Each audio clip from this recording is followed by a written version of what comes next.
Hi everybody, and welcome to our next Excel video. In this video, I want to go through how to find quartiles in Excel. So I'm just using that same example that I have been for a couple videos, number of pets. And again, this is just data that I have made up. Um, so we have, looks like not quite 20 data points, about 18 data points here. And in previous videos, we've done things like found the mean, median, mode, population and sample variance, and population and standard deviation. So I've showed you how to use those formulas. So today I want to work on quartiles. And you have the first quartile, the second quartile, and the third quartile.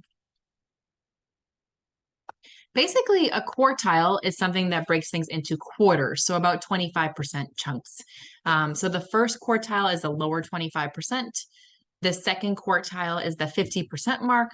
And then the third quartile is the 75% mark.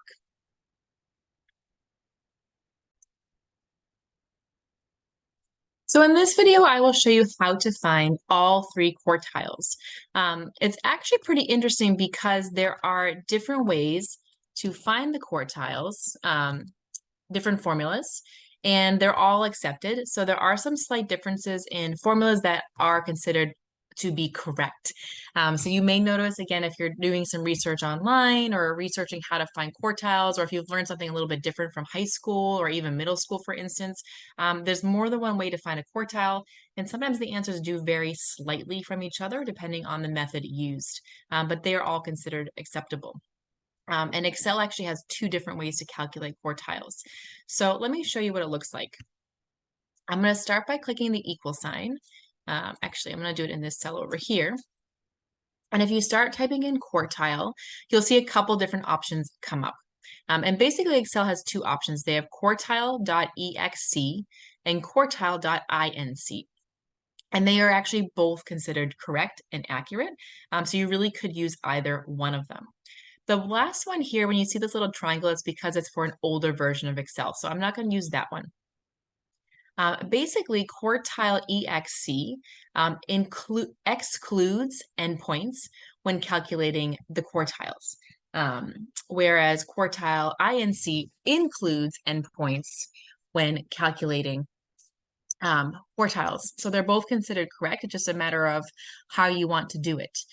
So for instance, the first one here, if I were to find like the first quartile, I would ignore the median, for instance. I wouldn't use that endpoint in my calculation, whereas the include one would include the median as part of the calculation. So that's really how they differ. And you'll see that sometimes they're the same and sometimes they're a little bit different. Usually the My Math Lab homework allows for a little wiggle room on the quartiles because of these differences. But if you're finding you're having issues, please just reach out to me and I can check on my end. Excuse me. Not always, but the EXC1 seems to be more in line with what our textbook particularly uses at the moment. So I would probably encourage you to use that one first, but technically they're both correct. So what you're going to do is you're going to double click on it. And then you notice it's going to ask you for two things. It's going to ask you for the array, which is the data that we're used to doing that. And then it's going to say comma quart. So they want you to tell it which quartile you're looking for. So let me show you what that means. I'm going to select my data. And then I'm going to put a comma in. So I'm going to just use the comma key on my keyboard. And then it's explained to you here. You would put a 1 if you want the first quartile, a 2 if you want the second quartile, or a 3 if you want the third quartile. And you can either type that number or you can click it. It doesn't matter. And then when you're ready, you would go ahead and hit enter. And then we're going to do the same thing for the others. Again, I'm going to select my data set. I'm going to put a comma, and this time I'm going to do the second quartile. So I'm going to type in a 2. The second quartile is also the same as the median. So they are the exact same answers. I'm going to hit enter. You can see that here, right? The median was 2. And then for the third quartile, again, I'm going to go ahead and start typing quartile. I'm going to select my data. Make sure I get it all in here. And then I'm going to put comma 3 for the third quartile, and again, hit enter. So those would be my 3 quartiles. For the formulas, again, the main one that I'm using is the one that's EXC at the end.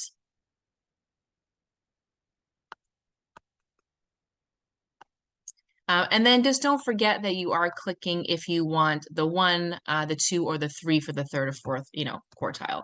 So for these, you put in the data and then comma 1 for the first quartile. You would put in the data and then comma 2 for the second quartile. And again, here you would put in data and then comma 3 for the third quartile. So just again, little reminders there on what is going on with the differences. If you do try the one that says include, just to kind of show you,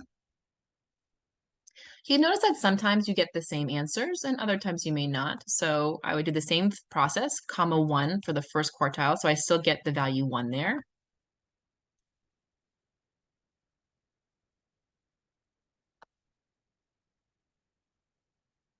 Comma 2 for the second quartile. And I still get the same value of 2.